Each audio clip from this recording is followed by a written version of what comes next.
driving the last of a breed. The Golf R 20 years. Welcome everyone to the final evolution of the Golf R as we know it. With 330 horsepower, the 20 years is the most powerful Golf we've ever seen. And the Mk8 2-litre turbo motor has been stretched as far as it will go. Well, at least in Volkswagen's hands, because we all know how well this engine responds to a bit more boost. The 20 years celebrates 2 decades since the brawny but slightly blunt Mk4 R32. And for us, it's a chance for the Mk8 to spread its wings and show us what it's really made of. For a pretty steep asking price of 48 grand, you get some blue accents, carbon trim, and the quickest Golf R straight out the box. Right, so those of you hoping for a comprehensive re-engineering of the Golf R, you're going to be a bit disappointed by this 20 years model. It's just a calibration exercise. So we've got recalibrated engine and gearbox software, and guys, this road is perfect for this car right now. It's damp, it's narrow, the car's sliding around. We're using that torque vectoring rear differential, which I'll tell you about later.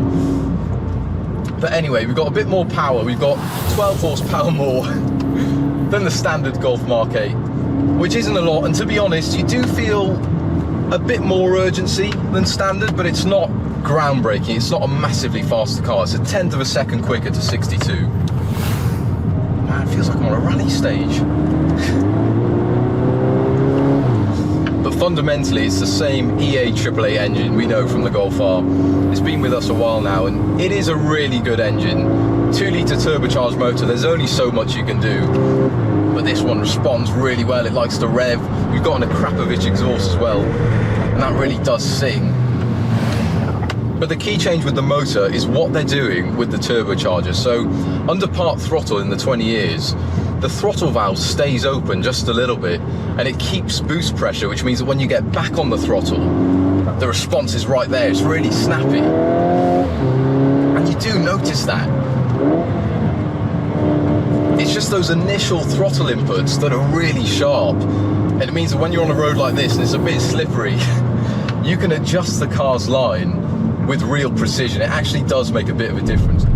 The gearbox, well, the gearbox calibration isn't so impressive. So Volkswagen has engineered a bit of a kick in the back when you shift gear. And again, it's all about trying to extract some more character from this engine. And it does do that, but I'd prefer a smoother, snappy DSG shift. I'm not sure why you need the car to give you a kick in the back and unsettle itself. But again, it's what customers have wanted. It's not what the engineers wanted, actually, talking to them. And what about the rest of the package? Well, obviously, this car is four-wheel drive, like the Golf R always has been. But there's something very trick going on with the Mk8. So at the rear, we've got a torque vectoring rear differential, and that can send up to 100% of torque to either rear wheel.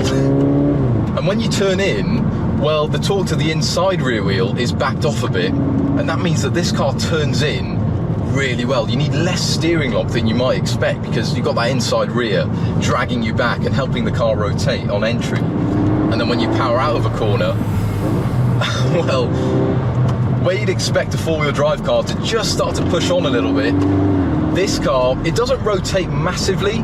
In the damp it does, but in the dry you just get a suggestion of oversteer, and it means you can just chase the throttle on exit and just attack a road. That's what a Golf R is all about, isn't it? It's that all-weather ability to just throw it at the horizon. Bit of understeer there in the damp, and then oversteer. Wow, this thing is properly capable. We're on winter tyres today, which does blunt the turn in just a little bit, but it's still just decimating the road. That rear diff really does define the Golf R. At road speeds, it's just easier to get the nose in, and you can stay fully committed on exit, chasing the throttle, feeling the rear squirm around. It's properly capable.